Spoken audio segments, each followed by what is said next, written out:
Hey, welcome back to Up, and Away, a comic book movie news and review podcast hosted by two brothers who also happen to be comic book fanatics. My name is Joe Gilpin. I'm joined as always by my brother, Matt. How are you today, Matt?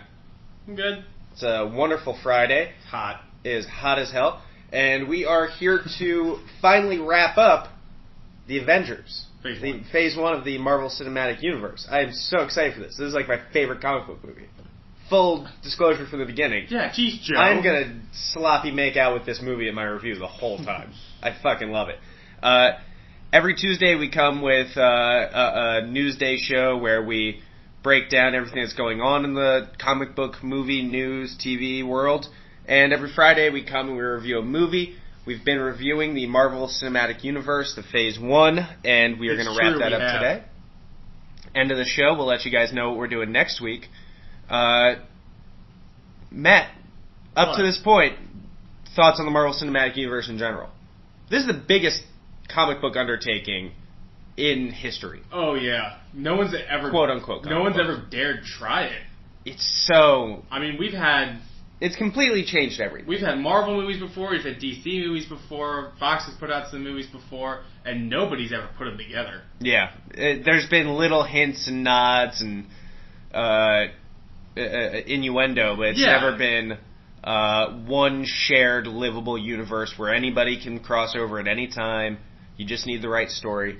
Up until this point, we started with Iron Man 1, then we had The Incredible Hulk with Edward Norton, then Iron Man 2, Thor, Captain America, and now finally putting them all together in the Avengers. Interesting that we have the Avengers in general, because this was never Marvel's flagship team. No. In most ways. This was like the number 4 team. Yeah. It was always, early on the Fantastic Four. Yeah. And then the X-Men was always bigger.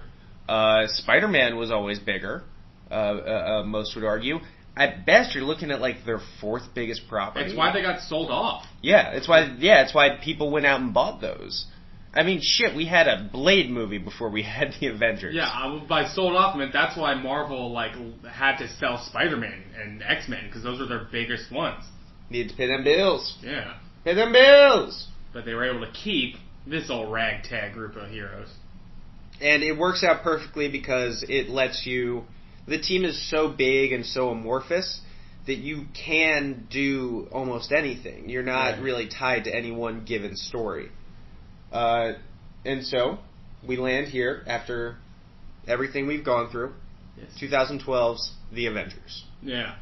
Stars Robert Downey Jr., Chris Hemsworth, Chris Evans, Mark Ruffalo, Scarlett Johansson, Jeremy Renner, Tom Hiddleston, Samuel L. Jackson. This is a big cast. Yeah, this is a big cast. This is a big deal. And that's not even mentioning some other people who we will talk about. Clark Gregg, Kobe Smulders, Stellan Skarsgård. Gwyneth Paltrow makes an appearance. She's around. She makes a cameo. And also a big purple guy in the sky. Do you want to start the people out with the baseball stats of this movie? Sure. Baseball card stats. Joss Whedon's batting .322. Hits left, that's right. That's the same thing. I'm not a baseball guy. For them to get Joss Whedon, first of all, it was a risk. He wasn't a particularly he's the director. Big director. Yeah. What has he done?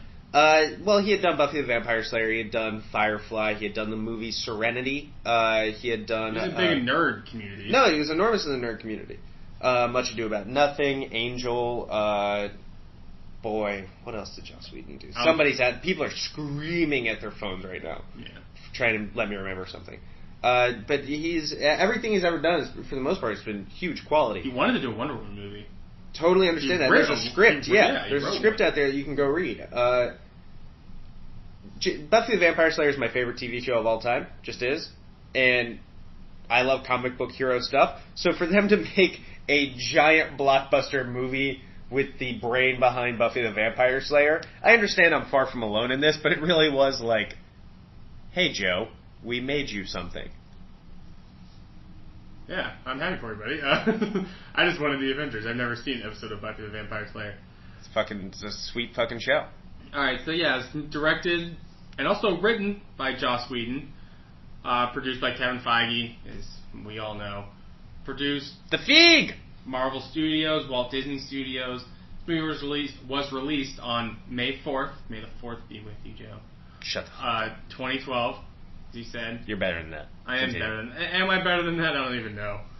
It had a budget of $220 million. Dope. But it had a return. How much do you think this movie made at the box office? Yeah, boy. I know this is one of the highest grossing movies of all time. Yeah, it's like number 3 now or something like that. I am going to go with this movie made $900 million. I don't think it passed $1 billion. No. Did it pass $1 billion? Oh, yeah. 1.2? More. 1.8? Lower. Just tell me. 1.5. $1.5 billion. Oh, yeah. Jesus Christ. Yeah, this movie, Jesus Christ. That's fucking ridiculous. This movie made a chunk of change. This is like triple before me. Jesus Christ. Worth every penny. Yeah. Do you think Marvel expected that? I think they expected some big returns. Yeah. I think they expected $1 billion movie. I think after Iron Man and Iron Man 2 and Hulk, they kind of knew what they had going on, and they steered headlong into it, and I think they made a ton of good choices. And so, alright, the Rotten Tomatoes score. What would you guess that is? 92%. Yes. Is it? Yes. Oh, shit. I fucking finally got one. On the last one. Yeah. Yeah, I finally got one. Cool. Yeah. Yeah. Nailed it. Yeah, alright, now let's talk about that. But, you want to, what Metacritic scored it as? What's the difference between Metacritic and, I think Rotten Tomatoes just takes it like, it's either fresh or rotten. And so, you can give the movie like a C+ and it's fresh. You know what I mean? Interesting. And so it's like a pass-fail. Kind of thing. Yeah, exactly. Metacritic is more of like there's more nuance. Yeah. For Metacritic, that makes it sound like Metacritic is going to be a little lower. I'm going to go with Metacritic gave it an 85. No. 80? No. What? 69. Go 69 yourselves. That's fucking ridiculous. This movie is not a 69. This movie's not a D. How dare they? They gave this movie a D. They're not my Spanish teacher. Listen. These people need to be burned in nerd effigy. This is the apex of comic book movies. Yeah, honestly, like it's got its problems, but does it? A couple. Yeah, there's one or two. A couple things I want to bring up, but overall, this is a fucking great movie. Fuck those people. They are wrong. Rotten Tomatoes is correct. Even that's a little low. I thought it was right on. Hence the guess. I don't think true. I don't think that it's the highest rated Rotten Tomatoes Marvel movie. No, isn't Iron Man rated higher? And I bet Civil War and Cap 2 probably are. Yeah. Which is interesting. Because a lot of people would put Avengers ahead of all of those movies. We won't tell you how we feel about Civil War yet. We'll get into ratings and rankings when the time comes. Yeah. So, I guess that takes us to what happens in this movie. Yeah. Alright, well the movie starts... Plot breakdown! The movie starts, interestingly enough, with Loki. Starts off planet. Yeah. And last time we saw Loki was when he was falling into the abyss. Yes, he was just falling... He fell into like a black hole kind of thing. Yeah. So he's anywhere in the universe. We don't know where this is. And he encounters a being known as the Other. Yes. Played by... Alexis Denisof, who played Wesley Wyndham Price in Buffy and Angel. Yeah. His arc in Angel is actually fucking fantastic. And he's a really good actor. He would be a really good Mr. Fantastic. And just throwing it out there. He has a famous wife, too. Yes, he is married to Allison Hannigan, who is known for Buffy. She was Willow. How I Met Your Mother. How I Met Your Mother. She was Lily. She's been in stuff. Yeah. So that's interesting. Yeah, Joss tends to use a lot of the same people over and over again. If he likes you, he's going to use you. And he is the leader of an extraterrestrial race known as the Chitauri. And in exchange for getting the Tesseract, the Other promises Loki an army for which he can take over Earth. Take over and rule. Yeah. He will rule Earth as his own. That will be his Midgard realm. Yes. This movie starts with a very strong villain mission statement. Yeah. This is what I'm going to do. This is why I'm going to do it. This is how I'm going to accomplish it. Yeah, it's true. And I love that as a movie device. They're very upfront. This is the conflict. This is what we're doing. Right. And it's not really a far cry, but it's much different than what Loki was in Thor. Oh, we're going to get to that. Trust me. Do you want to get into that now? Loki here versus Loki later? Well, I mean, this is our first peek at Loki, so we can touch on it a little bit. It's later in my notes. Well, we can wait. That's fine. Yeah, let's wait. Let's keep going. And so the scene immediately shifts to a bunker, an underground bunker of S.H.I.E.L.D. Yeah.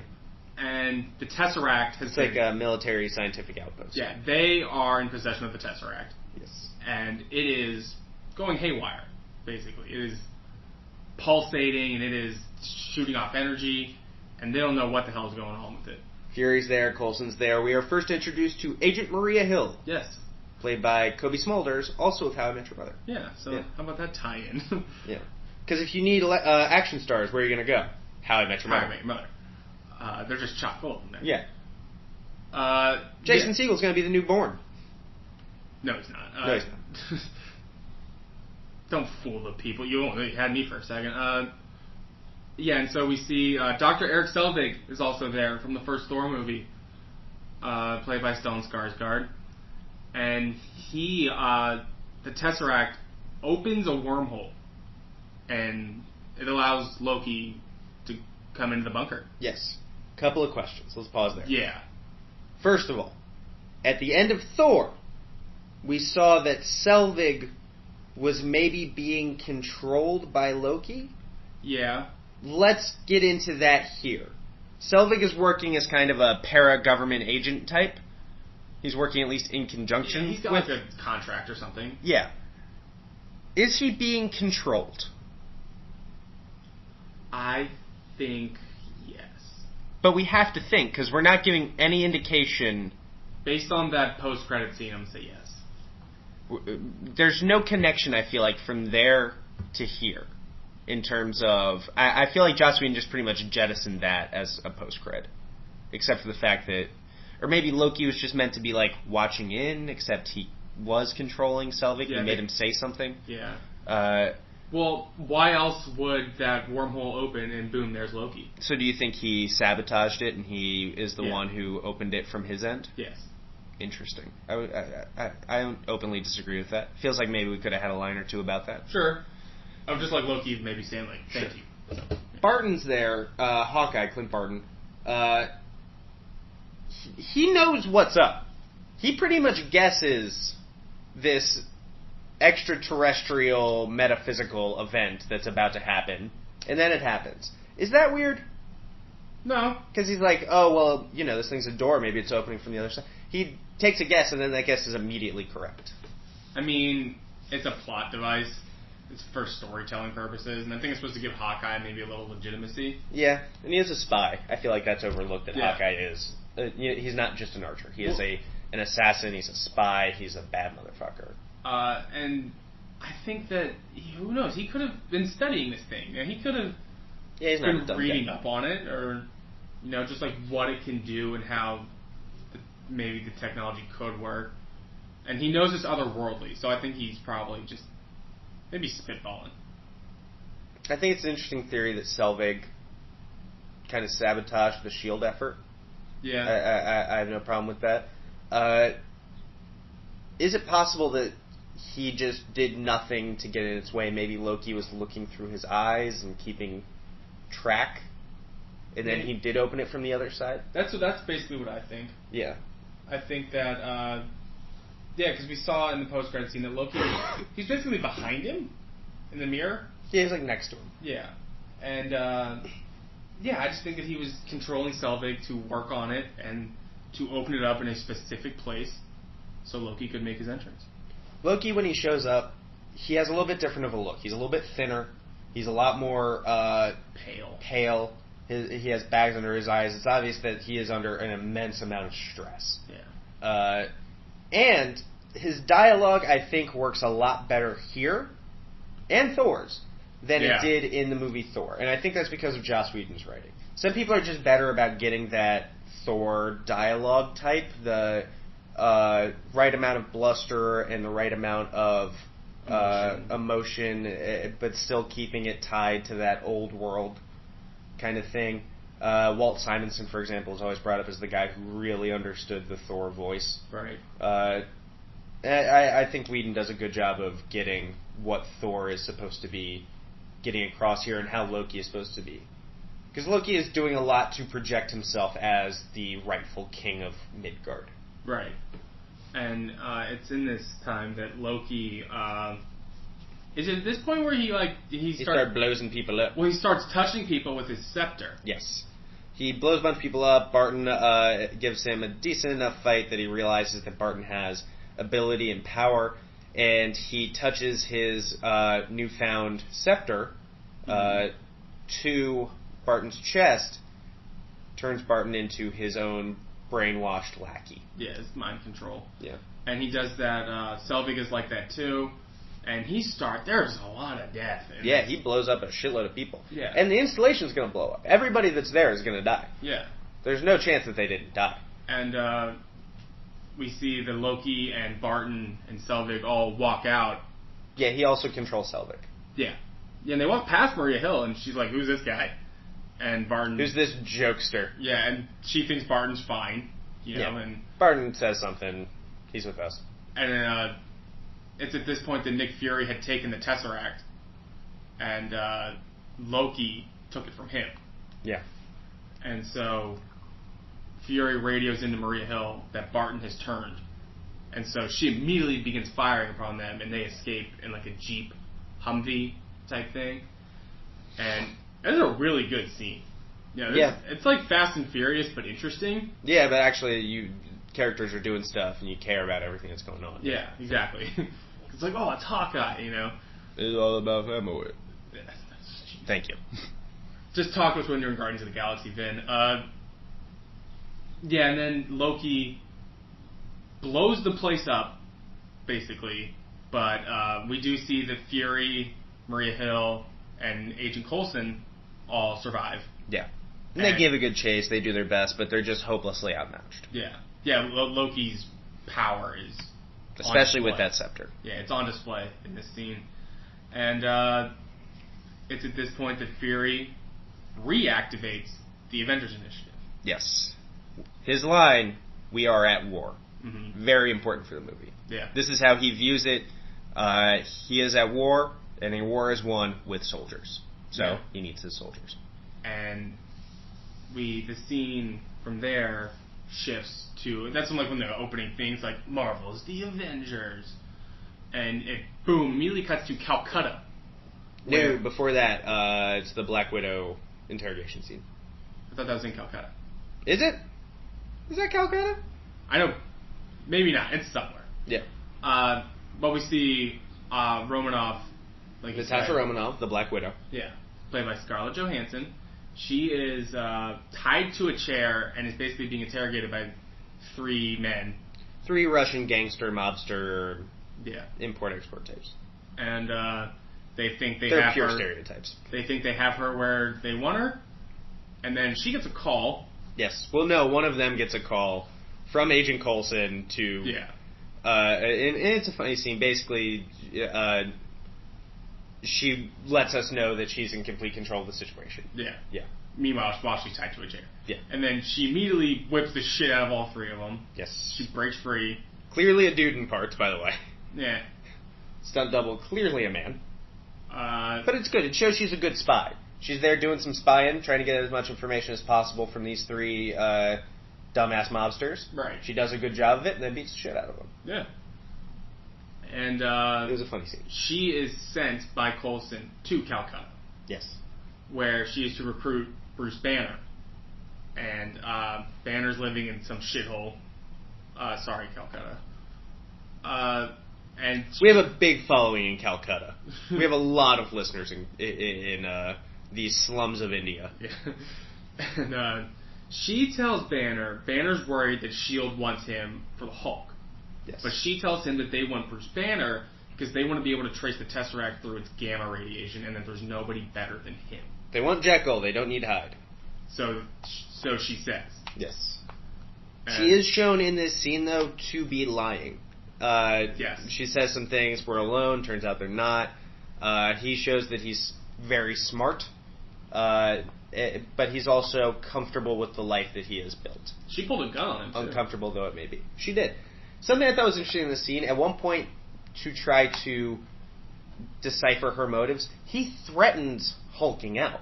Yeah. And that is something I feel like, especially in the Ed Norton Hulk, would have been completely off limits. Yeah, is taboo. Playing around with that as an idea of maybe I'll Hulk out, because then you have no control. Maybe you'll kill a bunch of people. You're in the middle of fucking India. Populated all hell.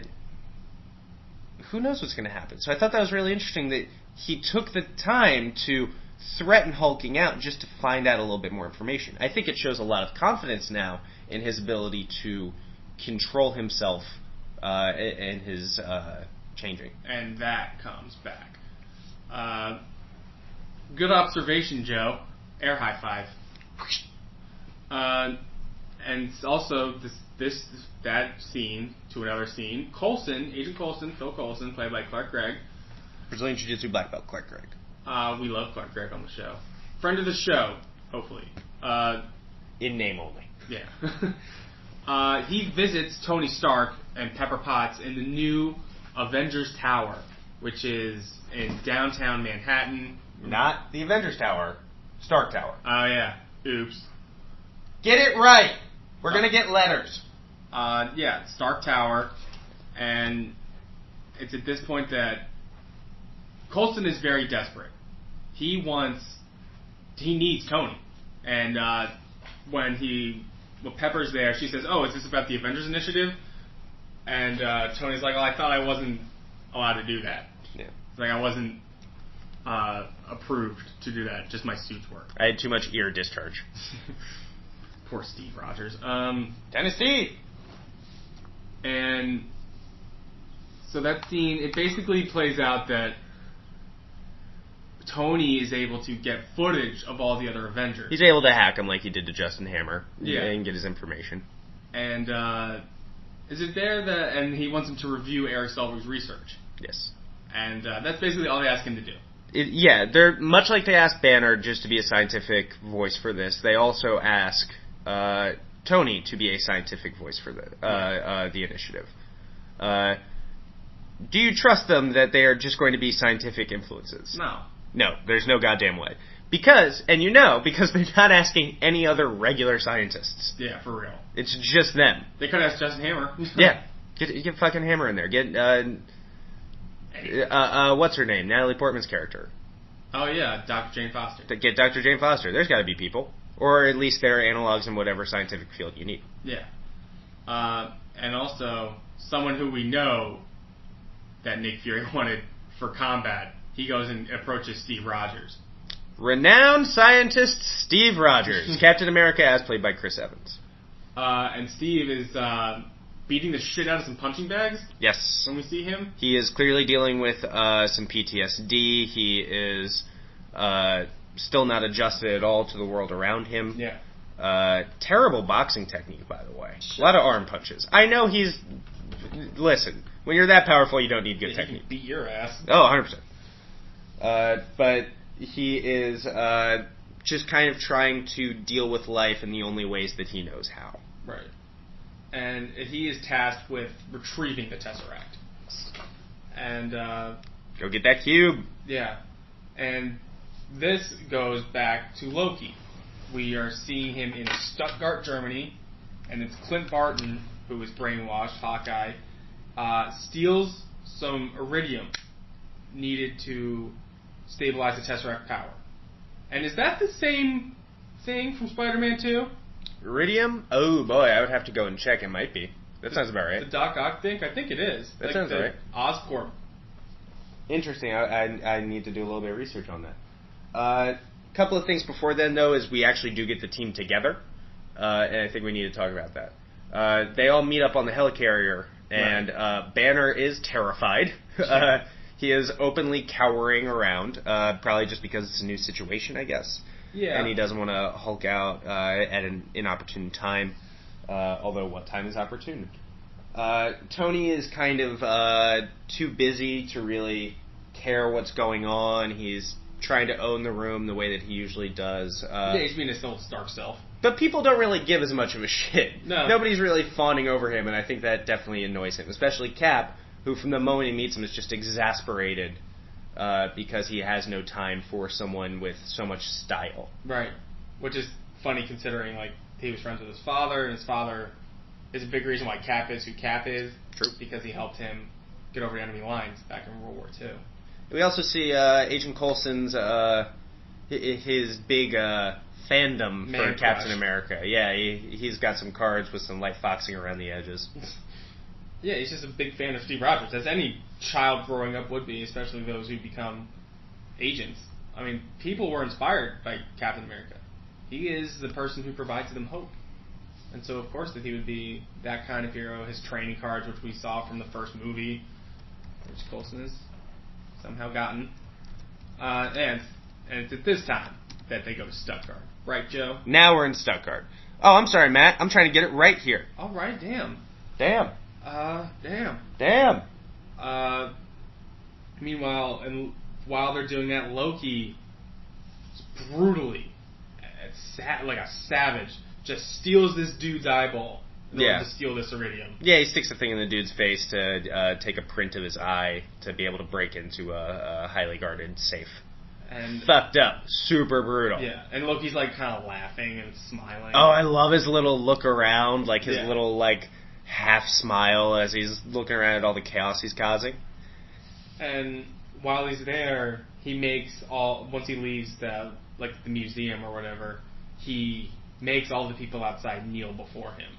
How much of a Hitler vibe are we supposed to be getting from Loki? A huge Hitler vibe. I mean, it's even said. Yeah.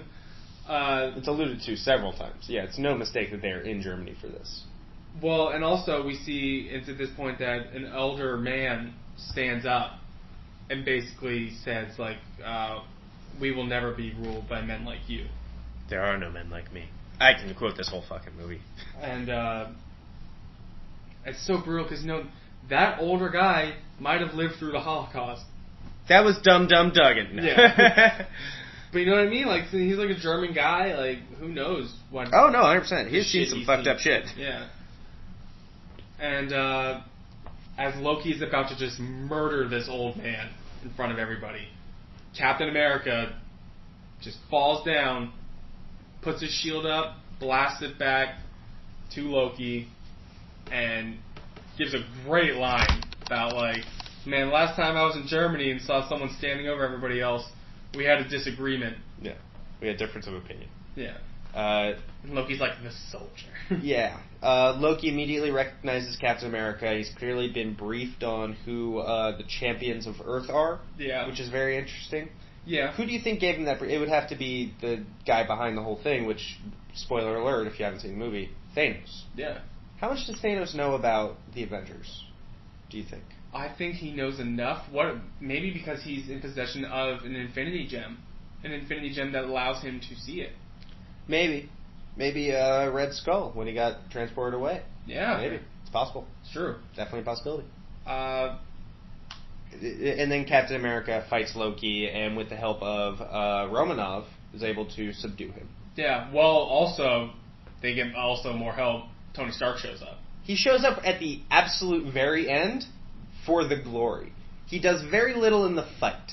But once he shows up, Loki puts his hands up and realizes that he's completely outmatched. Yeah.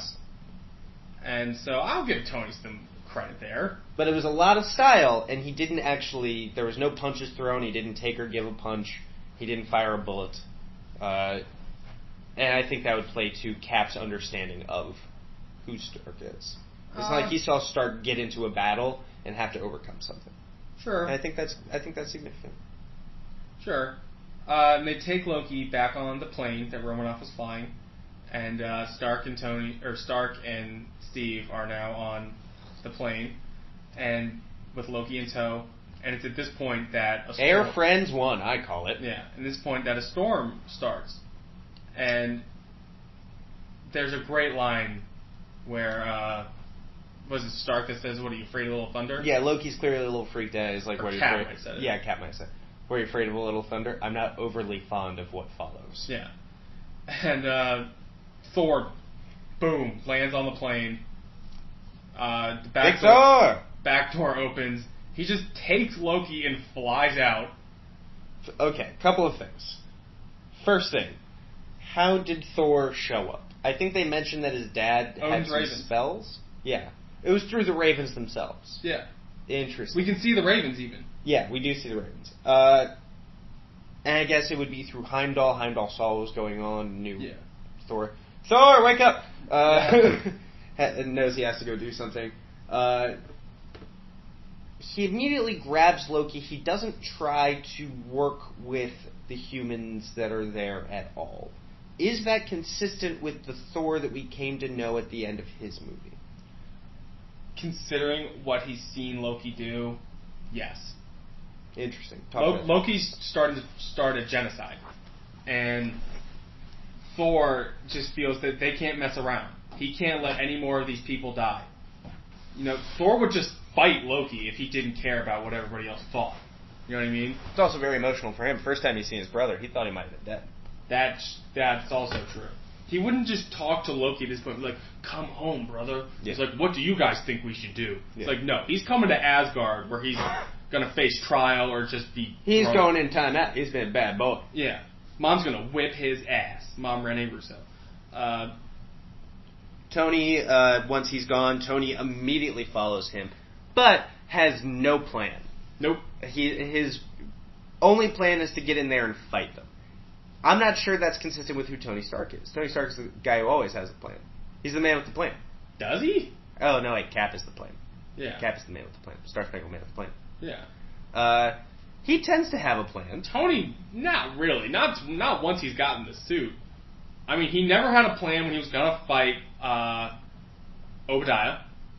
He didn't have a plan. Well, no, he did. He flew him up real high. That was his plan. Nobody thought of it midway through. That wasn't his plan the entire time. I'm not sure he knew he was going to fight the entire time. But he didn't know he was going to fight Thor. Yeah, but he ran out after him. Well, because he figured I'll figure it out. Fair enough. He believes in improvisation a lot. He also did the same thing when he fought... Is the Del Close style Vanko. of fighting. Same thing when he fought Vanko. Like, midway, he thought, like, hey, Rhodey, put your hand up. Halfway through, he's just like, and also... Oh, no, wait, I figured it out. We can stop talking. Yeah, and so Thor and Loki have a pretty emotional conversation on Thor's end. Just like, come home, brother. Loki has some serious daddy issues, well earned. Oh, yeah. And it's at this point that Stark... It's a much more mature Thor, by the way. Oh, yeah. He's not a little kid anymore. He's very measured. He understands what it means to be a king. He understands what it means to have power. This is a very capable, intelligent, thoughtful Thor. Yeah. Yeah. And Stark attacks him. Not Loki. He attacks Thor. Yes. Thinking Thor to be an enemy, I guess? Thinking he needs to neutralize him because if he kills Loki or if something happens to Loki and they can't find the Tesseract... Or the Scepter. Shit's all fucked up. So he is just aiming to neutralize Thor. Yeah. It's not well thought out. No. And it's a great... It's a little bit of an ego move. It's a great fight scene. It's awesome. It's our first fight scene. Yeah. Of just Thor and Iron Man just whipping the shit out of each other. And then Cap shows up and basically says, hey, knock that shit off. And Thor... Hammer... How do you want to put that? He puts the hammer down. Yeah. And onto Captain America's shield, and it just wipes this forest out. Yeah, big sonic boom. Yeah. And they're all just like, alright, you done? Yeah, why do they stop fighting?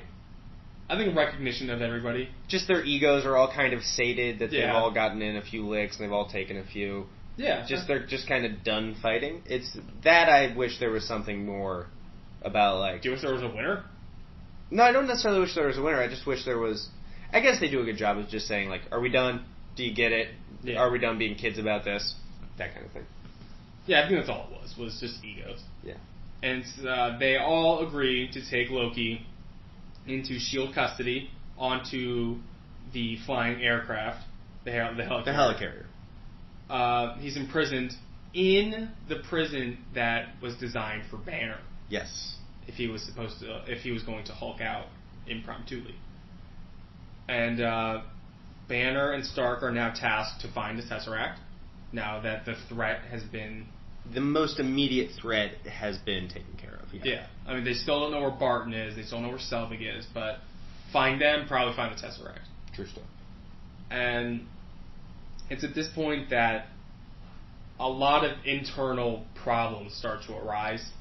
Yeah, I mean, it's even more ego, and it's there's a big lack of unity among the team. Everybody has their own ideas. Nobody trusts each other's motives. Even S.H.I.E.L.D.'s motives. Even S.H.I.E.L.D.'s motives are called into question.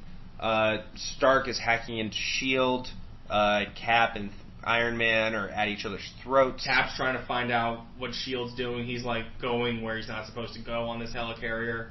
Tony really is the catalyst for a lot of the mistrust.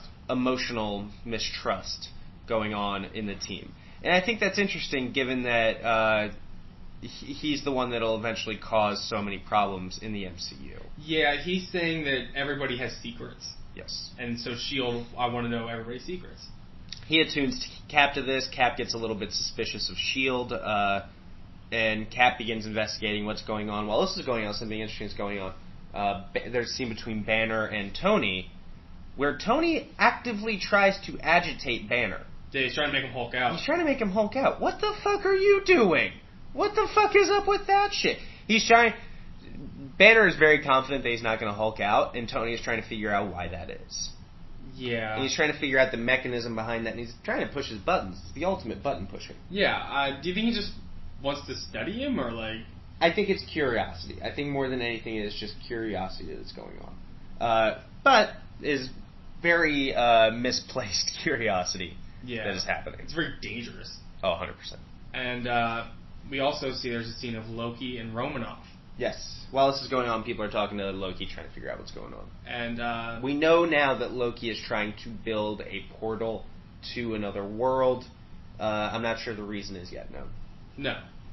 And it's here that Romanoff, using her skills as a spy, basically tricks Loki.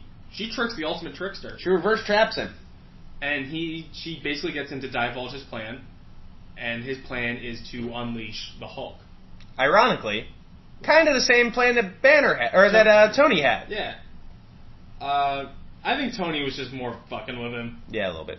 But I mean, wherever you end up, that's where you were going. So yeah, that's still a fuck up. It's during this that Romanoff first says the phrase, "She has red in her ledger," and she's trying to wipe it out. Yeah. Does that mean she has communism in her ledger, or that she has blood in her ledger? Blood, because the the Black Widow character is tied to. She was a USSR agent originally in the comics, and I think this line could be read as she has Soviet sympathies in her background that she needs to take care of and she needs to atone for. That's definitely a possibility. I think it's just that she's killed people. She's taken people out, and that looks bad too. She started as an agent for another country or another paramilitary group at one point. It was a Russian one. Yeah. I really think I read that line as she has communism in her ledger and she's trying to wipe it out. Could be. And we also, it's at this time that we learn that Nick Fury basically divulges that, or Tony figures it out. Yes, Tony has successfully hacked into S.H.I.E.L.D.'s mainframe, and he has figured out all their secrets. Their main secret being that they are actually building a shitload of very dangerous weapons. Same time, Stark has gone in, or not Stark, Rogers, Cap, has gone in, and he has found some of those weapons. Yeah, some guns. They do not have them well hidden. No. Cap had to do some guy. gymnastics and he had to get them. I'm sure his military knowledge helped. Yeah. And it's a very high emotion tense scene, and this is the most that you're going to see the Avengers at each other's throats. Is it? In phase one. Yeah. Everybody's off in their own corners. There's no teams. There's no anything. Just nobody knows anybody, and nobody trusts anybody, and nobody has a reason to, because they still don't know what's really going on. Cap and Iron Man Cap and Iron Man are the main antagonists of this, and basically, Fury lets us know the reason that S.H.I.E.L.D. is doing this, the reason that the U.S. government is doing this, is because of Thor, and because of all of them. Yeah. They, as people, as regular humans, are hopelessly, hilariously outmatched. Outgunned. Outgunned is the line. And they need some form of personal security and personal protection.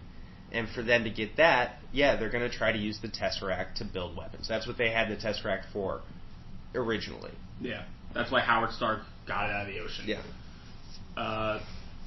And we see that Cap and Iron Man basically say, like, Cap tells them to put on the suit so they can fight.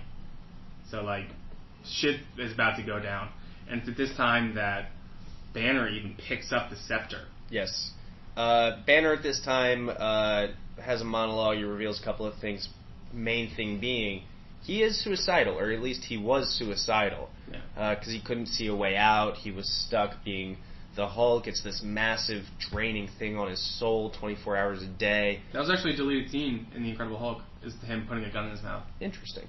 Yeah, he tried to shoot himself, and he put a gun in his mouth, pulled the trigger, and the other guy spit it out. Yeah. He says the Hulk, but then he corrects himself and says the other guy. Yeah. He thinks of him as the other guy, I guess because then it's an easier way to distance. If it's the Hulk, well, Banner could be the Hulk. But if it's the other guy, Banner is not the other guy. Does that make sense? Yeah, 100%. And so the team is getting ready to fucking fight each other. And it's at this time that Barton shows up with some other agents who Loki had mind-controlled. Yeah, and, some Hydra-style guys. Yeah, and they attack the helicarrier, put a big old hole in it, and knock one of the repulsors out. So the helicarrier starts falling, and to this time the Avengers need to team up again. Yes. To repair it, but they need to solve this immediate crisis. But in this crisis, Banner begins to Hulk out because he starts getting stressed out or whatever, and the person who tries to stop this is Thor. Yes. He's the only one who has a chance, and Romanoff was actually with Banner when he started to Hulk out. It's very werewolf. It's very body horror turning into a werewolf kind of scene. It was very evocative. And so Thor and Hulk just begin to beat the shit out of each other. Romanoff fights Barton and knocks him out cold. And it's at this time that Loki manages to trick Thor into... Thor knocked Hulk off the helicarrier, right? Yes. And he fell. Yeah. And it's the last time we see him for a while. He has effectively neutralized that threat. Unfortunately, helicarrier is still falling. Yeah. And so he goes... And Loki's escaping. And Loki has escaped. And Thor... There's basically a big escape plan for Loki. He is going to unleash the Hulk. The Hulk is going to help to tear apart the team because he's so uncontrollable. He planned to get caught. In the middle of all of this, he is going to be able to escape, and he's going to get what he needs. And during his escape, he kills Agent Coulson. Yes. And it's a very, very brutal scene. A couple of things before we get to that. First off, just as a note, I think it's interesting whenever Tony consistently overestimates how intelligent people are.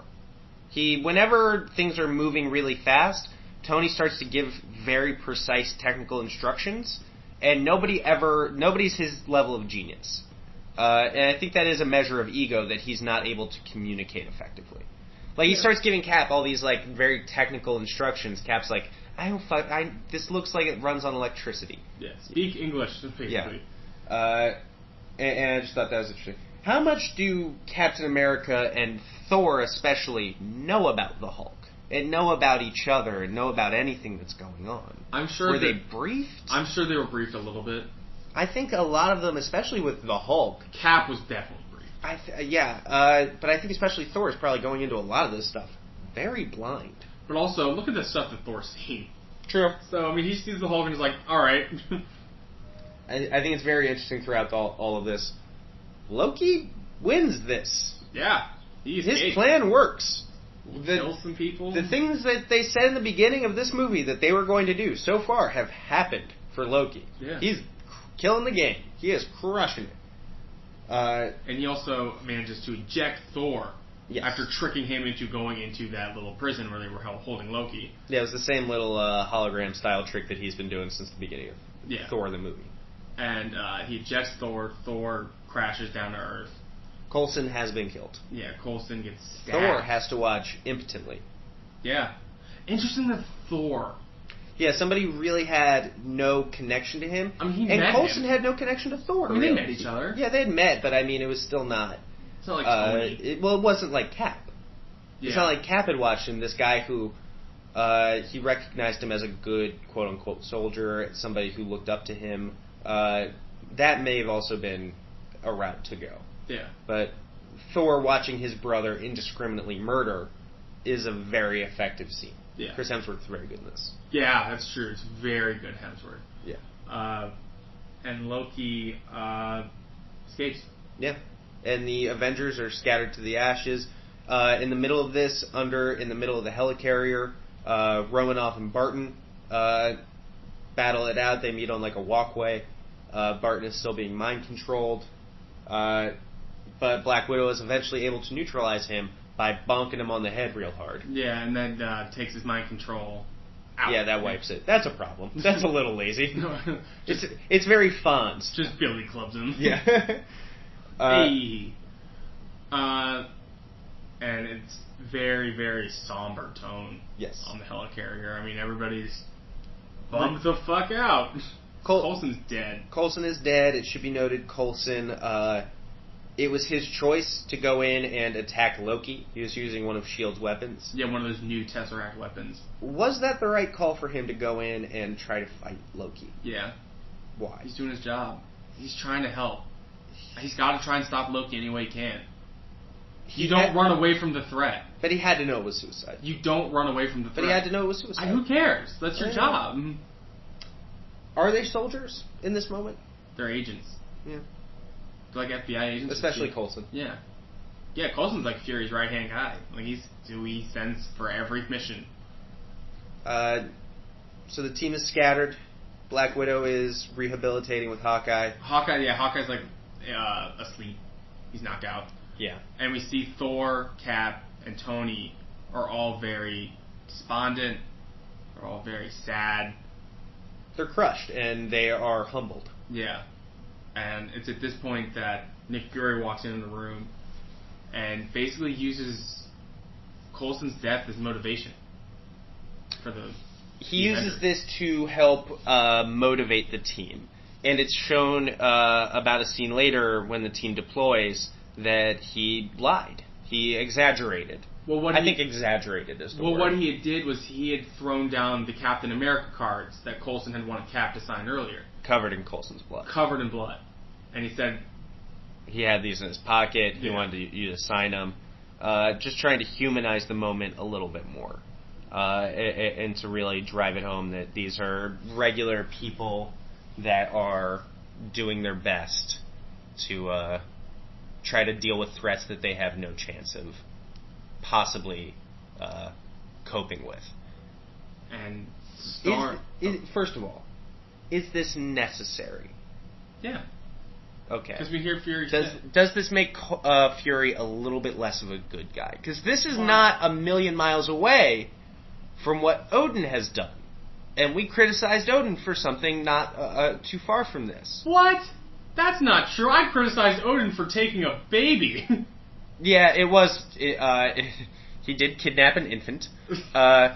But it's still somebody who is lying, trying to protect and trying to do the right thing. Do the ends justify the means is what I'm asking. Well, I know that they're not the same actions. One is clearly worse than the other. Do the ends justify the means? Well, in this case, yes. I mean, we haven't seen Odin's plan really. We've never really understood his plan of what he wanted to do. He's just either been in the Odin sleep or something else has happened to him. So, that we will get to later. But in this, Fury says they needed a push. Something needed to bring this team together. And they did. They were at a low point and they needed guidance. Yeah. And that's what Fury brings. Yeah. It's what he'll continue to bring throughout the MCU. And it's at this point that Stark and Steve Rogers learn that defeating the Avengers is not enough. He needs to... It's not enough for Loki. Yeah. Given who Loki is, it needs to be bigger. Public. Yes. He needs... And so he can validate himself as the ruler of Earth. And so they realize that Loki... I guess they make an educated guess here. It is an educated guess. It's a little bit of a leap, but it makes sense. That Loki is going to use the newly built Stark Tower. The only place that makes sense for him to do this attack is at Stark Tower. To open up the wormhole. Especially given that Stark Tower, we see at the beginning of the movie, it now runs on 100% clean, refuelable energy. What is it? Sustainable energy. Sustainable, yeah. And it's at this point that using a device that Selvig built, and with the Tesseract, Loki's managed to open the wormhole above Stark Tower so that Chitauri, the race that we saw from the beginning of the film, their fleet comes in and they launch their invasion. This is the beginning to one of the biggest, longest, and I think most effective superhero versus supervillain fights in all of superhero cinematic. Oh boy, I don't history. know. I don't know of anything that can top it off the top of my head. It's pretty gosh darn epic. Well, because the thing about the Chitauri, what's easy is they're expendable little... I was going to say, yeah, it's easy to chop off one of their arms and for us just to go, that's badass. It's not like a soldier from another country who chops off an arm. It's like, well, that guy had a kid. Yeah, exactly. They're freakish monsters. They are just 8 evil. feet tall. Yeah. And not only are there these like humanoid Chitauris, there's these big like whale Chitauris. Yes. And those things are fucking terrifying. It is my understanding that those are a conquered whale-like intelligence that have been dumbed down and used for Chitauri purposes. Oh, jeez. Kind of fucked up, right? Yeah. Oh, super fucked up. I wish I didn't know that. Poor guys. So, to this point, the Avengers, they rally in defense of New York. Yeah, they rally in defense of New York City. Yes. And they now must be a team. There is no other option. If they are not a team, if they don't work together, then they will lose. Because they are facing an outer space, unimaginable threat. And something they have never seen before. So they're all there. They start to fight. They adapt to aliens, first of all, pretty well. None of these guys. I mean, the only one who understood that this was even an option was probably Thor. Yeah. I mean, Cap had no idea about aliens. Tony had no idea about aliens. Widow, Hawkeye. Hawkeye is also now there with them. Fighting. Yes. Hawkeye is finally back to. Do you think Hawkeye was a part of the Avengers Initiative? I think so. That's a good question, actually. Yeah. Do you think because he's only really included because he was brought up by virtue of the fact that he was around for Loki's He was stuff. a high-ranking S.H.I.E.L.D. agent, basically. That's a good point, especially because we see in Agents of S.H.I.E.L.D. that there are other high-level agents. For example, Bobby Morse, Mockingjay, who could have been an Avenger along those same lines. That's a really, really interesting question. Was he originally meant to be an Avenger? I think it's more interesting. We never get an answer, so it's all just headcanon. Yeah. I think it's more interesting if it's no. And he just kind of has to keep dealing with it. Or if he's just like, I'm going. Yeah. You're like, I want my revenge on Loki. Because he said, get in line to Thor. Oh my, yes. He is quite angry. And understandable. So it's at this time that the team, they look worried. They look like, how the fuck are we going to be able to beat this fleet? Because they are coming in by the hundreds. Basically, almost by the thousands. They're flooding the city. Yeah. And each one of them is a soldier prepared to do battle. Yeah. And there's what? At this point, there's just Tony, there's Cap, there's Romanoff, there's Barton, there's Thor. Yes. And it's at this time that Bruce Banner arrives on a little moped. Well, before this, we have the scene with Loki and Stark. Yeah. We got to get into that. Yeah. Tell us about it, Joe. Sure. Loki is at the top of Stark Tower. He is getting ready to see, in his mind, the city being taken over. He is he's ready for his grand victory. Tony Stark shows up. His armor is super fucked up from the battle on the helicarrier. As he lands, he lets his AI system, Jarvis. What did I say? Jarvis. Whatever. Like the Mad Hatter. He lets his AI system know to get ready his newest armor. And he starts talking to Loki and basically letting Loki know, no matter what happens, you're fighting a team. And this team is not going to let you win. Right. Even if we have to just come to mutually assured destruction, that's what we're going to do. If we can't save the world, we'll at least avenge it. Right. You have no option here where you win. Loki, I think at this point, is really kind of putting it out there, and it was shown earlier in some scenes. He kind of knows that. He kind of knows he's in a bad situation. He's doing his best to manipulate, but he's being pushed on one side by Thanos. He's being pushed on the other side by the Avengers. He's caught. He is caught. He is, and I think that makes him a much more sympathetic villain. Yeah, going forward especially. Yes. In these universes. And we also see he tries to take control of Tony. Yes.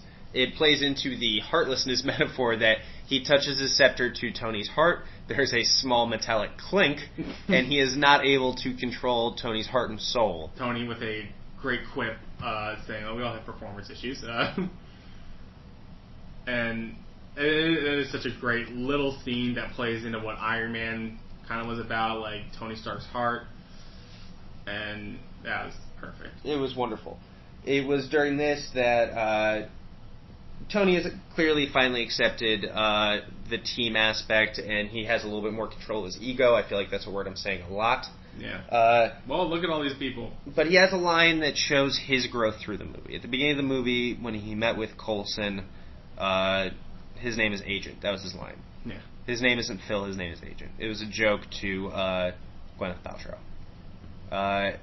In this scene, Loki mentions that he has slaughtered his friends and fellow soldiers. Tony, finally donning the Mark 7 armor, blasts back up. He had a name. It was Phil. Yeah, man. That's such a good line.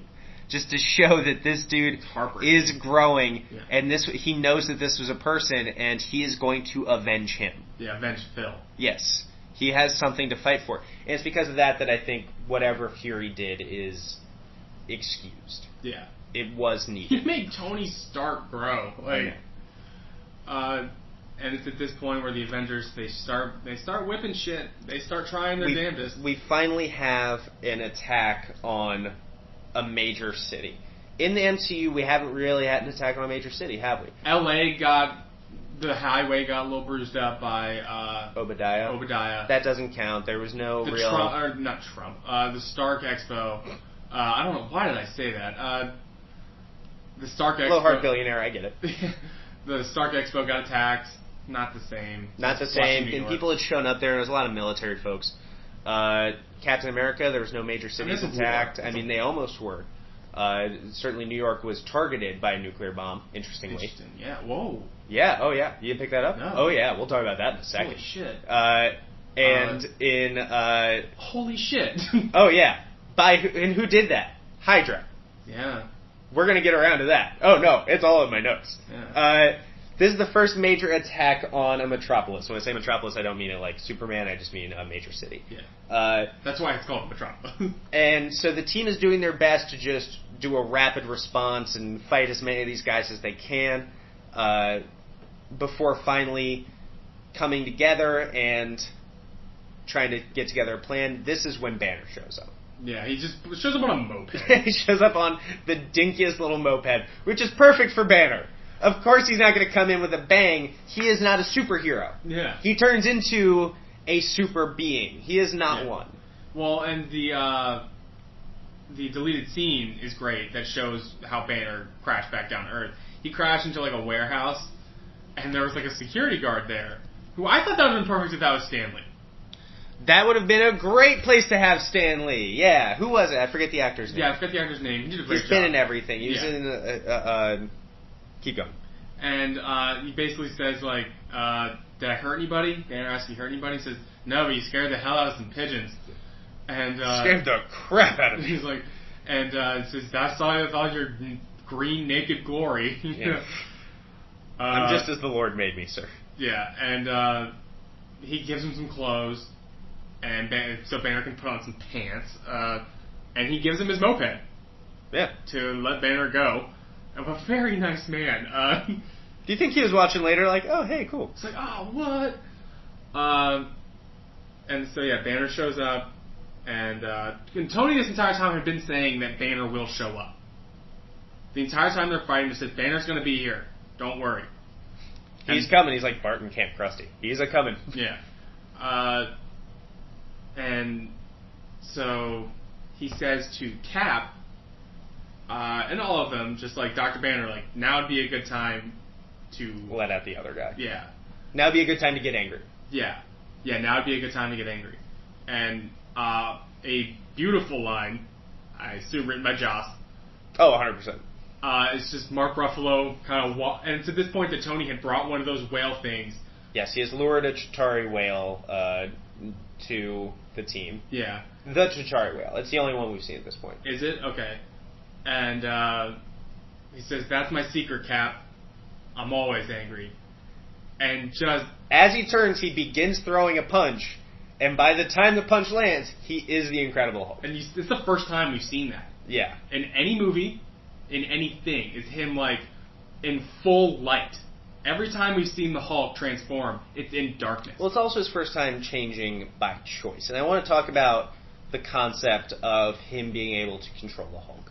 First of all, are you okay with Bruce Banner being able to control the Hulk? I think in some situations, yes. And I think that a lot of people have pointed to future movies where he's hulked out. Who are like, oh, we couldn't control it there. It was under I don't different think he can stop it, but I think he can start it. Does that make sense? He can aim it? No.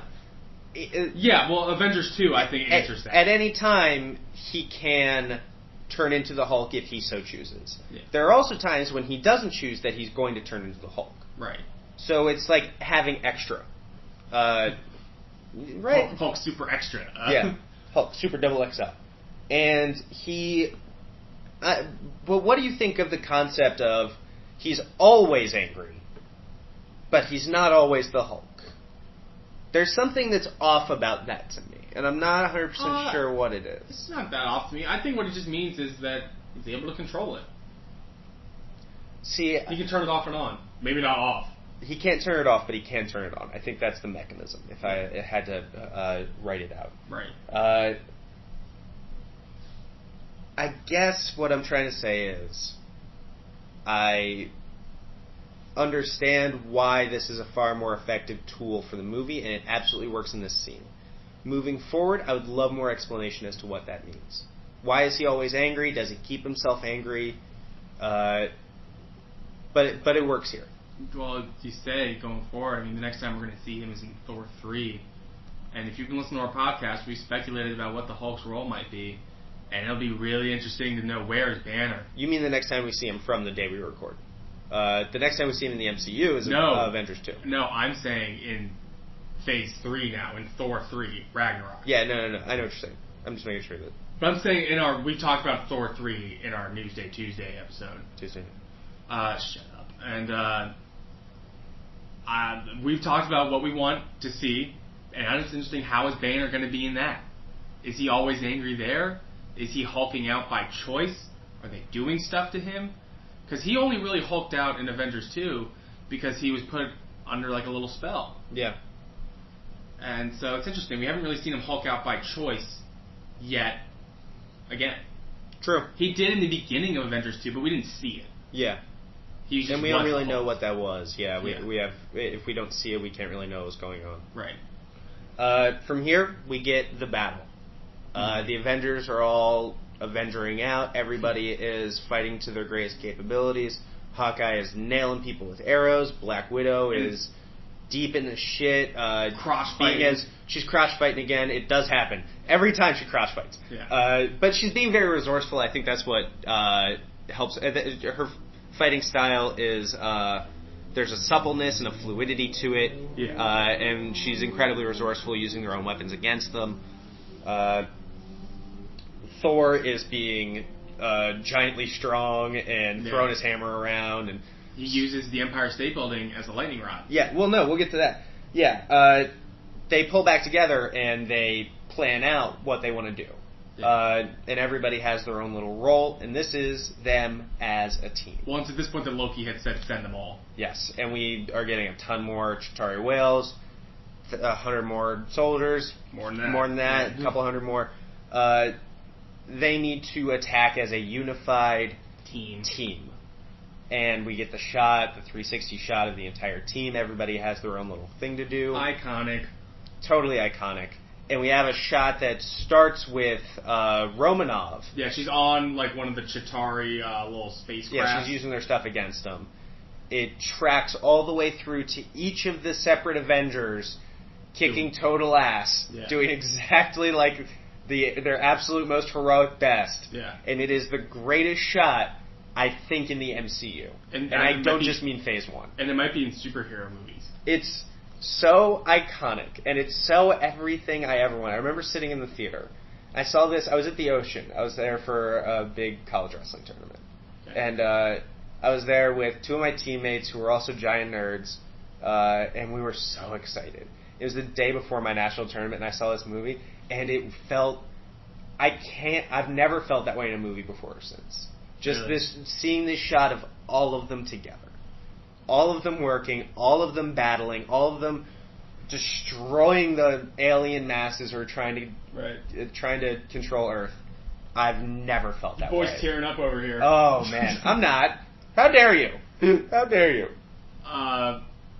And so they need to figure out a way to close this portal. No matter how much fighting is going on, they can't keep fighting forever.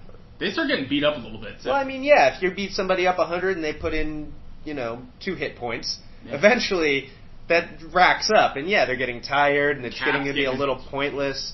And they're risking human life. The longer this fight goes on, the more risk to human life there is. They need to do something to change the dynamic of the fight. And so Natasha finds Dr. Eric Selvig. And it's actually at this point that Hulk finds Loki before that. And another great scene. I feel like we say that every time. We like this movie. Fuck you. Loki just says, enough! He says, basically says, like, I am a god. And you will treat me with respect, basically. Put some respect on his name. And he does not put respect on that name. He does not. Loki might as well have been the meme that Birdman was with his arms crossed. Because Hulk just picks him up and starts ragdolling the shit out of him. Just throwing him around and slams him into the ground. Walking away.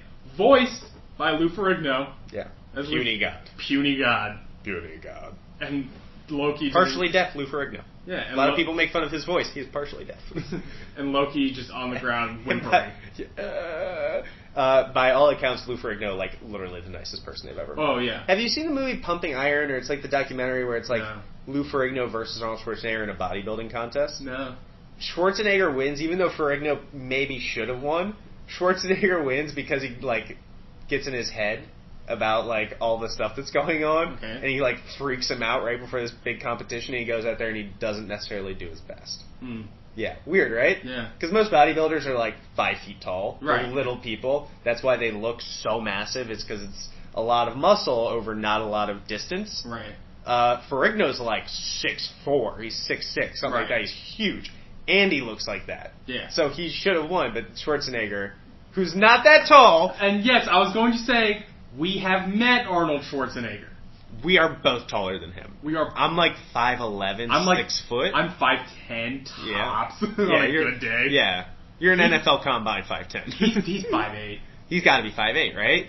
Maybe he was wearing different shoes. I know people are going to get mad. Every time I tell people this. Oh, yeah, 100%. People get so mad at me when I tell them this story. But, A, I know for a fact it was him. Yeah. He spoke to us. Yeah, I remember I said to him, hi, Mr. Schwarzenegger. And he goes, hi, how are you? Yeah. And the accent, I mean, people say, like, oh, it's so thick. People, you don't know how thick it is until you talk to that man. It is thick as a bowl of oatmeal. Yeah. It is deep in there. And I was like, I'm good, thank you. So I talked. And he had some Secret Service with him, and it was around the area where... It was Mother's Day. It was Mother's Day, and he was still married to Maria Shriver at the time. This was years back at this point. It was like 2009. 2007. And it was around where Maria Shriver's parents lived. Yeah. So he clearly like ran out to Starbucks. He grabbed a cookie. He was eating a cookie. Yeah, he was eating a cookie. He like shook the cookie at us like, hey, what's going he clearly like was just running out for a second to like go grab something from Starbucks, bring it back home. Yeah. And yeah, he is shorter than you would think. And Lou Ferrigno is a nice man. And we are in the middle of talking about the Avengers. I know, but Schwarzenegger was nice. He was nice to us. That was a personal story. That's great. It's a fun fact. Yeah. So at this point, Selvig. It comes back to Selvig. Yeah. We need to close this portal. Romanov is talking to Eric Selvig. He got bonked on the head, so he's back to his old ways again. Yeah. Why does that bonk on the head work so well? Either way. It scrambles your brain. You need concussion. Yes. He was... oh my god. Quick, draft him to the Colts. Yeah. He, apparently, while he was being controlled, he was still partially aware of himself. And he has built in a failsafe to the bomb technology. If they can get the scepter, use the scepter to breach the force field around the Tesseract, they can close the portal. Yeah. So that's what they need to do. And it's at this time... You'd hate for this to be complicated by something further. And it's at this time that Nick Fury has been talking to... the World Council. Yeah, the World Council and... a bunch of shadowy figures who... are running shit. They're running the military. And, the world military. And they say... Nick Fury said... They say that they want to release a nuke into Manhattan in order to close this portal. And Nick Fury says he will not nuke civilians until he's sure his team can't hold that line. Which is such a great line. Because it's like, oh my god, we gotta hold this line, guys.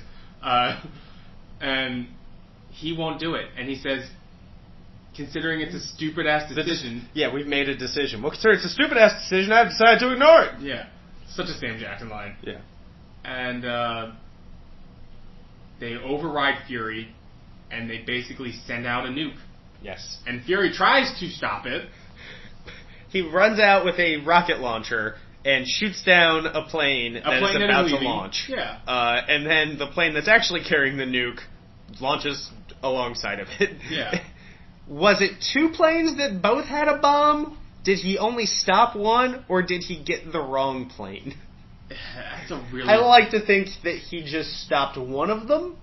That might be my least favorite part of this movie. Because it's like, why just have him miss with the rocket launcher, or just be like, oh, he's too far away, I can't He's got one eye, I'll understand if he misses. Yeah. His depth perception is off. That'd be funny, he lowers the thing. Damn, my depth perception. Yeah. Shit. So we have a nuclear bomb heading for New York. And it's launched. This feels familiar in the MCU. Yeah, I did not pick up on this. Oh, yeah. Oops. So, the last time we had a nuclear bomb heading for New York, it had been launched by the Red Skull and Hydra. Mm-hmm. We're just gonna... Spoil. We're gonna spoil. If you haven't seen Captain America 2, we're gonna put spoilers right here. In the show notes, we'll tell you when they're done, starting now. So, S.H.I.E.L.D. has been infiltrated by Hydra, and we know that the World Security Council has been infiltrated by Hydra. Mm-hmm. Robert Redford's character. Right. Are we meant to believe that it's Hydra that has deployed this nuclear bomb, or at least influenced it, and it's kind of a Hydra plan to bomb New York when it's opportune? I'm not saying they have anything to do with Loki, I'm just saying they saw the opportunity and took it. Right. That's an interesting interpretation. That's an interesting thought. I think they want that portal closed, but it's also like, eh? Yeah. May as well. Yeah. While we're here. When in Rome, guys. When have a nuke. So, I think that's fascinating. Yeah, if they were trying to finish off the plan from Red Skull. I think they were. I don't see why not. Yeah. It makes it more interesting, and there's nothing to say that I'm wrong, so I'm right. End of spoiler talk? Yeah. End of spoiler talk. We're back, and the Avengers are now being told by Fury that a bomb is coming. Well, he told Stark. He told Stark, and Stark's immediate reaction is to go do his best to intercept it. Yeah. There is no waiting around. There's no trying to argue or negotiate any way around it, or there's not even like, what are they thinking? It's just immediately, I have to move.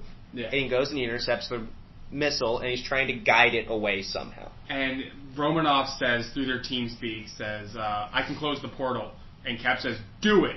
And Stark is at this point where he tells everybody, no, I have a nuke coming, and it's coming for the city, and I know just where to put it. Yeah. And he is going to nuke the aliens. space. We're going to nuke space. Joe, what happens at the end of that movie you love? They nuke space. Makes me sound like a real dumbass. And they nuke space good. Oh, they nuke it so good, dude. Tony, he really pushes himself. He's sacrificing himself. Tries to call Pepper. He tries to call Pepper. She doesn't pick up her phone. Good job, fucking Pepper. job. Thank you, Pepper. He flies a nuclear bomb through the portal, is able to get it away, and then he just falls. His suit runs out of power. It's a little bit reminiscent to the end of Iron Man 1, where he was, or some of his test fights in Iron Man 1, where it was too cold. Sure. He falls down through the portal.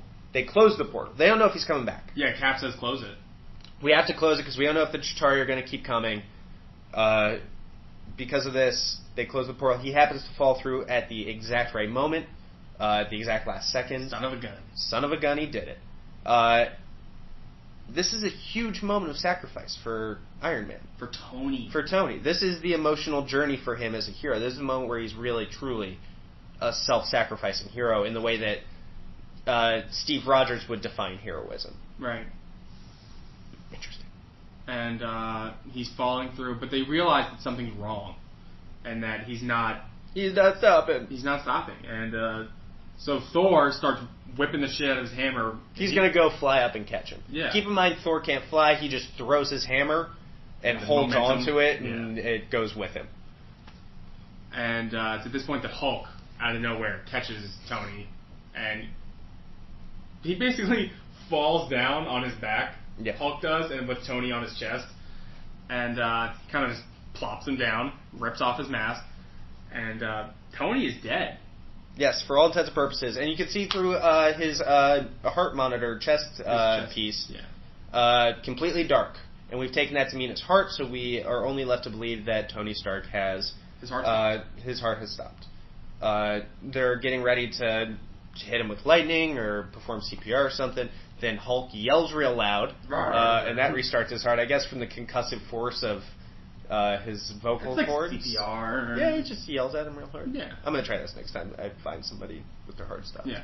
Quick call Lou Ferrigno. Yeah. I can do my best, but I'll try. I can only try. That's right, Lou. Thank you, Lou. Ladies and gentlemen, Mr. Lou Ferrigno. Ladies and gentlemen, Mr. Burt Bacharach. So, it's over. We have won, Cap says. And Tony, I really like this from Tony. He's on the ground, laying on his face. He's oh, yay, alright, guys. Hey, go us, yeah. How about we just not come into work tomorrow? Take a day. Yeah, let's get some shawarma. Yeah. And at this point, Thor, he returns Loki and the Tesseract to Asgard. So the Tesseract is back on Asgard. Yes. Everybody goes their own ways, but with the understanding that if the world needs protection, if the world needs avenging, they will come together again to act as a team. Yeah. To defend the Earth against its greatest threats. Small problem, Cap does ride away on a motorcycle not wearing a helmet. He should be wearing a helmet. Joe. I know. I bring it up every time. He should be wearing a helmet. It's not a super skull. He should be wearing a helmet. It's a thing for the little kids. Little kids aren't riding motorcycles. Well, they're gonna one day, and they need to know. Listen, it's a small thing, but he would be wearing a helmet. It's a small thing. Chris Evans, I hope you contact us about why Joe's wrong here. Or why I'm wrong. Just contact the show. Yeah, call him. Chris, do we have Chris on the line? We do not have Chris on the line. Our intern is telling me we do not have Chris on the line. Our intern is a Roomba. So that is the Avengers. At the post-cred, first of all, Stan Lee cameo. He is in the news reports where everybody is praising the Avengers. Yeah, they're like, yay, Avengers. People are getting tattoos. He's like, it sounds like a hoax. Yeah. He would have been better as that one scene. But it got deleted, so... Absolutely. Would have been in anyway. Mid-credit scene, we get... The Other. We find out who was behind Loki's plan, who offered him the Chitauri army, who has been pulling his strings. Who has been pulling the strings of the Master Manipulator? Thanos. Motherfucking Thanos, yo! A big purple monkey in the sky. Yes, see him in Avengers 3, Infinity War, and Guardians of the Galaxy. We will not see him again until Guardians of the Galaxy, coming up relatively soon in the podcast, probably. Moving forward, post-credit scene, full post-credit scene, all of them eating shawarma. Yeah. Funnily enough. And what's funny about that is, Joe, do you want to say it? The Chris Evans thing? The Chris Evans Yeah, thing. he had a giant beard because he was filming the movie Snowpiercer, one of my favorite movies. And he had to, you can tell he's like very much hiding all of his face, so that you can't see that Captain America grew a beard in the last 15 minutes. I wouldn't put it past Captain America to be able to do that. Have you seen Snowpiercer? Yeah. It's so good, right? Yeah. It's so good. And it's got Octavia Spencer. Who does have Octavia Spencer. Won an Oscar. It has, what's his name, who played The Thing? Jamie Kimmel. What? What's that Jamie actor's Bell? name? Jamie Bell. It has Jamie Bell. Yeah. He plays his, like, best friend. You mixed up Toby Kebbell. Whatever. That movie deserves some mixing up. Was it Jamie Bell's fault? It was not Jamie Bell's fault. Oh, that movie. Oh, we're going to have fun talking about that movie one yes, day. we will. There's one part of this of Fantastic Four, the new one, where I was openly laughing really loud, and it was not supposed to be funny. Yeah, we're going to get to that one. Yeah. I can assure you. We'll just do that as like a standalone. No, we'll do all the Fantastic Fours one day. Oh, okay. I'm sure. Yeah, just do like a Fantastic Four. Alright, but back to this. Back to a good movie. You want to break down the cast? I'd love to. Starring in the movie, Robert. I guess Robert Downey Jr. As Tony Stark, His first build. as Iron Man, is the lead of this movie, and I think that makes sense because he is the character who shows the most growth. Sure. He starts the movie. He's also paid the most. Also got paid the most. Doesn't hurt. We talked about how he moves from a place of cocky compromise, and there's always a way out, to understanding that sometimes you do just need to make that ultimate push and make your sacrifice. Yeah. It's very effective. And this is some good Robert Downey Jr. Do you think this is the best he's been in the MCU? Tough call. I still think he was a little better in Iron Man, just because he had more to do. I agree, because it was more focused on him, and it was more, just more opportunities for him to be a dick. Yeah. And so I think that shows more opportunities for him also to be more humble. By the way, fun Easter egg, he mentions when he is on the helicarrier that someone is playing Galaga. Galaga, of course, being a game where aliens come down from the sky and you need to shoot them before they get to Earth. Yeah. Which is, of course, also the plot of this movie in some ways. Yeah, it's true. That was also ad-libbed. Oh, was it? And then Joss went back and added it later of somebody actually playing it. Good idea. And I guess it just happens to work then. That's the whole thing. That's really funny. So they're clearly giving Robert Downey Jr. a little bit more to do on set. He's allowed to do whatever he chooses. I remember I've heard Chris Hemsworth talk about this movie. He said it was so nerve-wracking. I can imagine. Everyone's going to see it. Well, right. I'm only saying just with all the actors. Some great acting. Everybody brings it. There's nobody giving a bad performance. Nobody does a bad job. Everybody in this movie brings it. But also, I will say, it's as of right now, all of these actors, I think, have given a better performance. In something else in the MCU. Interesting. Let's just say globally, because we're not going to talk about the movies, what has been Robert Downey Jr.'s best performance in the MCU? Civil War. Civil War? Interesting. I'd agree. Let's just roll down the list for that, actually. Thor. This. You think this is his best performance? I agree. But you just said that everybody else is given better ones. That's true. Oops. Dumbass. Captain America. Civil War. I say Cap 2. That's true, too. Hulk? Who? Avengers 2. Avengers 2, yeah. Hawkeye. Civil War. Civil War. By a mile. Yeah, that's the best Hawkeye I've ever seen. Black Widow. Civil War was good. I liked her in Cap 2. I liked her in Avengers 2 the most. Just because she's been good in a lot. Yeah, she's been pretty good. Loki. It's gotta be this. It's gotta be this.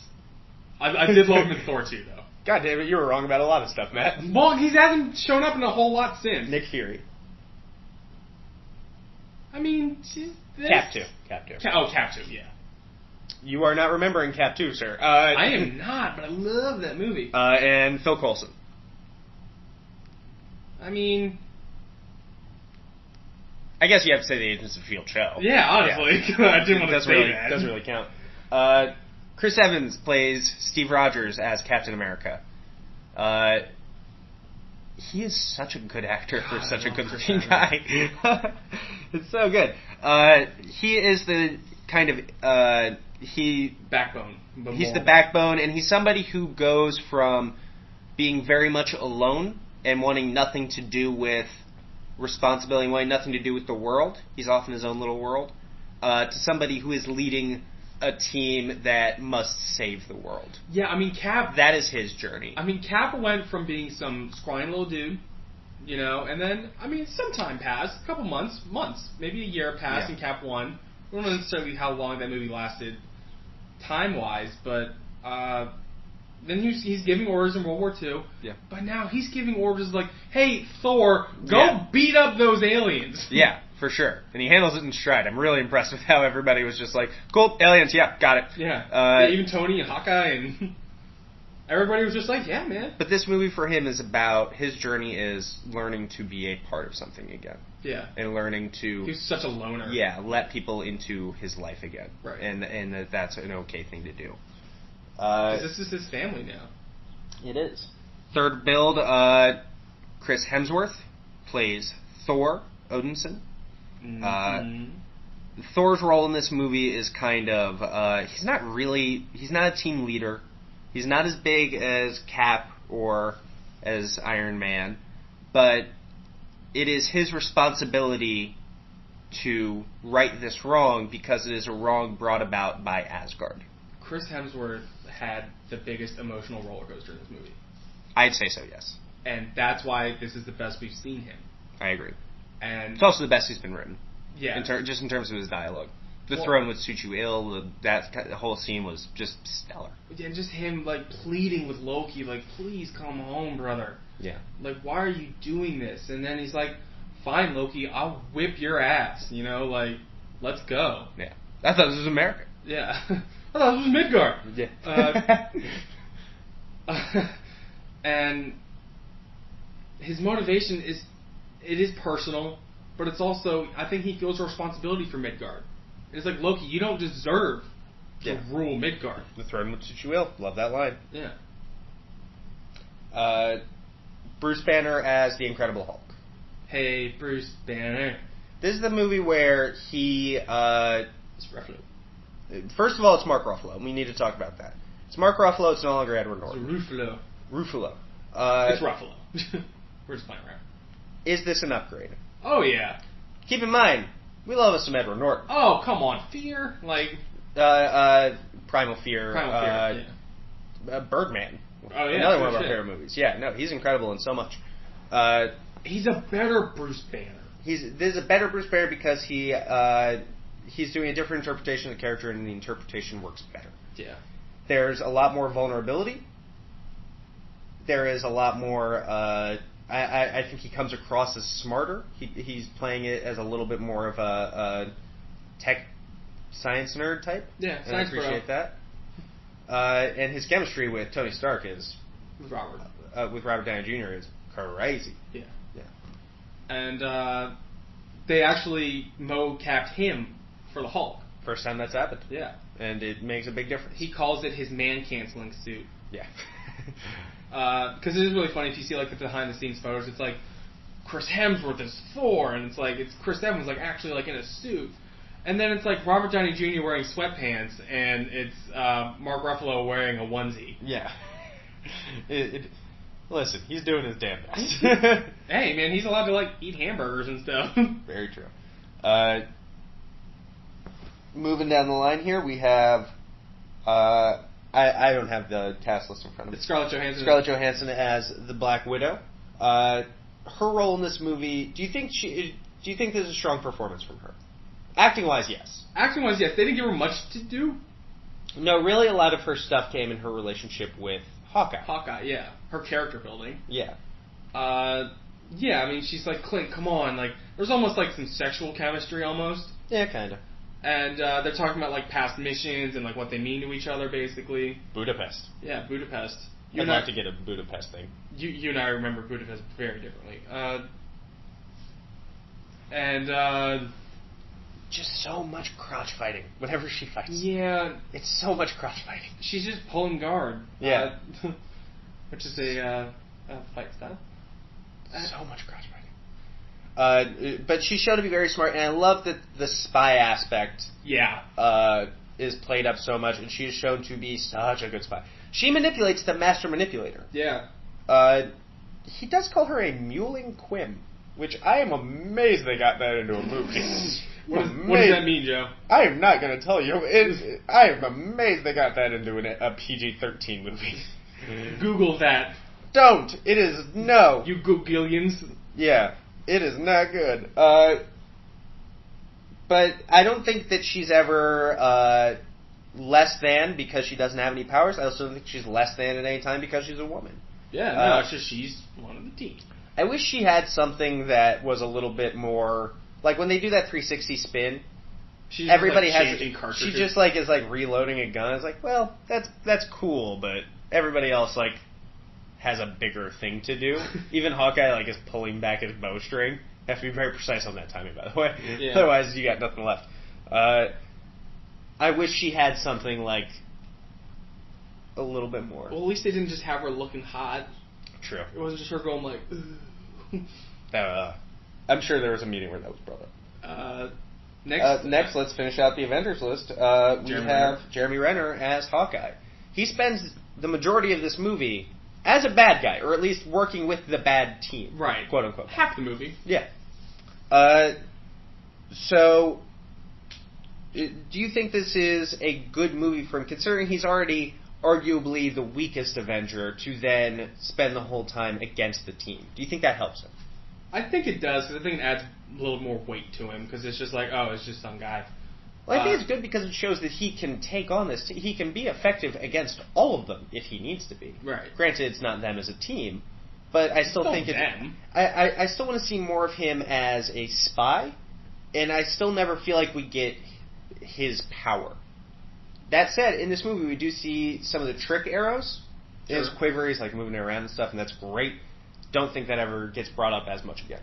Yeah. I don't remember that in Avengers 2 as much. I need to rewatch. And he also shows up in Civil War. Civil War. I want to see those trick arrows a lot more. I think that's a really cool part of him. Yeah. Especially if he's the one developing them. Well, Jeremy Renner has said that he really liked the first Iron Man. He really dug it. And Marvel approached him about Hawkeye. And he said what he really liked about the character is that he's not a superhero per se, but he has a skill set. And he says he can relate to that. He says he wanted to be that guy who's like, he's the regular guy. You know what I mean? So, I mean, that's why Jeremy Renner, he's a pretty big actor. Oh, yeah. He's getting nominated for Oscars. Like, bit. And he kind of took a role. Locker, so good. He took a role where it's like he's not getting as much screen time as these other guys. He, throughout this movie, I just forgot what I was about to say. Don't you love when that happens, especially when you're recording a podcast to go out to a whole bunch of people? First of all, we have great fans, by the way. Jeremy Renner. But in the Matt Fraction Hawkeye... this is what you're going to say? Yes. Okay. He brings up a really good line about Hawkeye, and it's one I keep coming back to. Hawkeye doesn't miss. And the reason he doesn't miss is because if he misses, then he's just a guy. And if he's just a guy, then he can't be an Avenger. Yeah. And that's why he doesn't miss. And I think that's so strong for that character to put out there. I think that's so good. Because imagine just throwing something in the trash. I missed the trash from a foot away. Yeah. Well, he has that line in Civil War. He's like, didn't you go golfing or something? Yeah, I played 18, shot 18. Yeah. That's so good. Yeah. Moving on down the line. Let's go to Coulson, then we'll go to Loki. Clark Gregg plays Agent Phil Coulson. This is not going to be his last time being a Marvel factor. Mm-hmm. But it is going to be his last time in the Marvel movies. Yes. To spoil something slightly, Agent Phil Coulson dies in the movie. Obviously, that's not a spoiler because we already talked about it. But he gets brought back for the TV show Agents of S.H.I.E.L.D. Well, that's a spoiler. For the mechanism of him... It's in the first scene. I know. It's in the trailer. For the mechanism of him getting brought back, you can go watch that show. We'll probably talk about it eventually one day. Do you think they can ever have him in the movies again? Boy. Because do Cap and Tony know? That was going to be my next question. Who knows that he's alive? Because going through the thing, it's very secret Avengers. It's very... nobody knows a lot about what's going on, for the most part. I mean, if anybody knows it's wrong. That show is nuts. Yeah. That show moves at 1,000 miles an hour. Yeah, you think Gotham moves fast. Yeah. They both move really fast. But if anybody knows, it's Romanoff and Barton. Yeah. I'd be interested to see how much they know. And how much is being kept secret from everyone. Although he's kind of running S.H.I.E.L.D. now. So I'm not sure... But they're not really fucking with S.H.I.E.L.D. But he's being shown with the president and stuff? I don't know. There's got to be times in the show where it would be really tough for the Avengers, if they're paying attention, not to know he's still alive.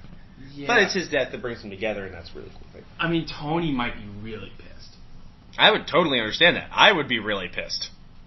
So, Clark Gregg does a great job in this movie. Awesome job. Because we see him he fanboys, and he's just shown to be a good person. Yes. And in this movie, there's a lot of That's what he needs to do, especially because he's going to be sacrificed as a character. He needs to be the neutral good, or the lawful good. And his death, as we talked about, is in front of Thor, which is a very interesting choice. But I think it's more to say about Loki than it is about Coulson. Coulson's death is mainly supposed to affect Tony and Cap, I would say. But Loki just falling into this, not realm, but just falling into evil is so powerful. And sorry, I was buying Suicide Squad tickets. What's up? Just talking about how Thor seeing Loki kill. Oh yeah, and well, to make Thor feel impotent and to make Thor feel immediately responsible for the death of this man, especially because he just got tricked, it's really strong. Loki, yeah, Tom Hiddleston. Played by Tom Hiddleston, does a great job. What is Loki's story? If you had to tell the story from Loki's point of view, where Loki was the quote-unquote hero, can you tell that story? Where Loki is the hero? No. No. Why? Because I think he's done too much. I think he knows now that he's in the wrong. I think that's shown through some of the conversations that he understands that he has passed the point of no return in terms of being able to effectively rule, being able to be his own man. The throne has lost its luster because of the bedfellows he has had to keep to get it. And I think we see at the end of Thor 2, I think that's the best arc Loki can take. And I think that it's interesting going forward what they might do with the character. Or he's almost rabid at the end of at the beginning of this movie. Yeah. It's really good. He's desperate. He's desperate. That's what it is. There's a lot of desperation behind those eyes. And he is confirmed for Thor 3. Tom Hiddleston is. Yes. We'll see him again in Thor 2, then we're going to see him again in Thor 3. So you can see him now currently hanging out with Taylor Swift. Yeah. Hill Swift. How dare you. And so I'm very excited because he's been their best villain. Yeah. So far, to date, I was going to ask that, is he their best villain? You say yeah? Yeah. He's got to be, right? Who is ahead of him? It's really good. Okay. Maybe Hydra as a whole, but... So let's rate this movie. Scale of 1 to 5. 5. This is a 5. It's got to be a 5. It's 5. She's a 10. It's a 5. We're in agreement there. Let's rank this movie. Or first of all, before we do that, what's the weakest part of this movie? I've said it before, I'll say it again, and it's really stupid, but it still bugs me, is Nick Fury shooting that other plane. I meant thematically, but that works too. Oh. So let's rank this motherfucking movie. We have, so far, our list... Oh, did we talk about Sam Jackson? Oh, no, we didn't talk about Sam Jackson. Let's talk about Sam Jackson. Let's talk about Sam Jackson. Just talking about Sam Jackson. Sam Jackson comes back as Nick Fury, and he is effective as effective is a word I keep saying too much. He's very good as Nick Fury. He is able to bring the team together through his own motivations, and he's very much his own man. I think that's what makes Nick Fury. He's always doing the right thing. It might not be doing it the right way, and he's keeping it a secret from everyone, but he is doing the right thing. Yeah. That is who Nick Fury is. And there is no question that this role is written for Sam Jackson. Yes. This role can't be anybody else. This is not did he ad-lib some of those lines? He had to. Because those are just Sam Jackson. It's just Sam Jackson. It was written with him incredibly in mind. Yeah. I mean, obviously, he was already cast as the guy. Well, yeah. But yeah, I was like, it's a stupid ass decision. Like, that's him. And he did such a great job, and he was the perfect amount of funny, of powerful, of intimidating, and he's just a perfect accepting, a little nurturing at times. Yeah. You know, he's just a really good leader. Yeah. Let's rank this motherfucking movie. Yeah. And so after this, we will have our official up and away ranks of the Marvel Cinematic Universe. Phase 1. And I'm sure eventually we'll come in and we'll do all of them. Yeah. At the bottom, we agreed. We had Iron Man 2. Iron Man 2. Incredible Hulk. Yes. Iron Man. What? Or no. Sorry. Then we disagree. Then we both had Thor. Yeah. Then we disagreed. You put Captain America above Iron Man. I have Iron Man above Captain America. Yes. So, give me your list from... Give me your top 3. 3, 2, 1. 3. Iron Man. Because we're both going to agree this is somewhere in the top 3. Yes. Yeah, there's no bombshells here. 3. Iron Man. 2. It's like Miss America. 2. Captain America. There you go. Number 1, The Avengers. Gotta agree, Avengers is number 1. Best Marvel Cinematic Universe Phase 1 movie with a bullet. Yeah. A little bit of separation there between Iron Man and Avengers. There's some daylight between those two. Yeah. Hawkeye can hit it with an arrow. Yeah. there's room. So, there we go.